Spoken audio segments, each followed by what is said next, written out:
নগরীত শেখ মকবুল আলী চৌধুরী আবাদতখানার উদ্বোধন অনুষ্ঠান অনুষ্ঠিত হয়। ফেব্রুয়ারির 22 তারিখ বিকাল 4টায় নগরীর পূর্ব নাসিরাবাদর জাকির হোসেন রোডের মামুন কমিশনার গলি শেখ মকবুল আলী চৌধুরী আবাদতখানার উদ্বোধনী কার্যক্রম অনুষ্ঠিত হয়। এড উপস্থিত আছে মেহেদিবাগ সিডিএ মসজিদুর পেশ ইমাম হাফেজ মাওলানা মামুন এবং ফিনলেসকার জামে মসজিদুর ইমাম ও খতিব আমিনুর রশিদ। শেখ মকবুল আলী চৌধুরী আবাদতখানার উদ্বোধন কার্যক্রমত উদ্বোধনী বক্তব্য রেখে কমিটির সভাপতি প্রফেসর আব্দুল ওয়াহেদ এবং উপস্থিত আছে শেখ মকবুল আলী পরিবারের উত্তরসূরি নিজামুদ্দিন চৌধুরী। আল্লাহ তাআলা পবিত্র কালাম পাকের মধ্যে ঘোষণা করেছেন, আল্লাহর ঘরকে আবাদ করা ওদেরই কাজ যারা আল্লাহ এবং আখিরাতের প্রতি ঈমান আনয়ন করে। এবং সবচেয়ে যেটা বড় কথা, আল্লাহর নবী এই কথা বলেছেন, যারা আল্লাহর কাছে সবচেয়ে প্রিয় স্থান হলো আল্লাহর ঘর মসজিদ এবং সবচেয়ে অপ্রিয় জায়গা হলো বাজার।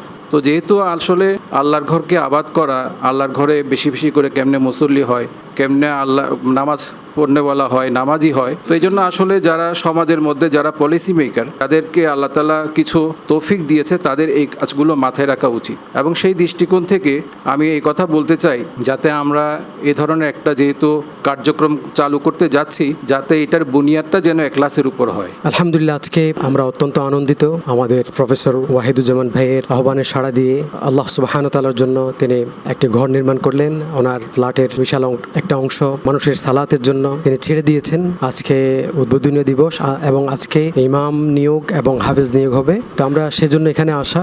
তো আমি যে হাদিসটি বলেছি, আল্লাহ রাসূল সাল্লাল্লাহু আলাইহি ওয়াসাল্লাম বলেন, মান বানা লিল্লাহি বাইতান বানাল্লাহু লাহু বাইতান ফিল জান্নাহ। আমরা রাসূলুল্লাহ সাল্লাল্লাহু আলাইহি ওয়াসাল্লামের হাদিসকে সামনে রেখে অনুপ্রাণিত হয়ে উৎসাহিত হই।